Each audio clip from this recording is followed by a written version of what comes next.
শুভ সকাল বন্ধুরা, আশা করি আপনারা সকলেই খুব ভালো আছেন। আজ বুদ্ধ পূর্ণিমা, সেই উপলক্ষে আমাদের ঘরে ছোট্ট করে সত্যনারায়ণ পুজোর আয়োজন করা হয়েছে। মা সকালবেলায় তাড়াতাড়ি স্নান টান সেরে পুজোর খুব সুন্দর করে আয়োজন করে দিয়েছে। দেখুন ঠাকুরগুলোকে কি সুন্দর করে মা সাজিয়েছে। আর এদিকেও বাবা পুজো করতে বসে পড়েছে। সিন্নি নিবেদন করা হয়ে গেছে, এবার বাবা আরতি করছে।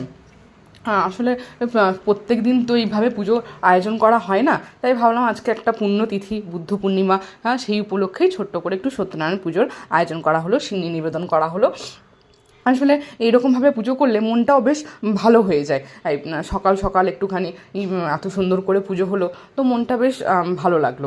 আপনারা কিন্তু অবশ্যই কমেন্টে জানাবেন যে আজকের এই পুণ্যতিথিতে আপনাদের কাদের কাদের ঘরে এই সত্যনারায়ণ পুজোর আয়োজন করা হয়েছে।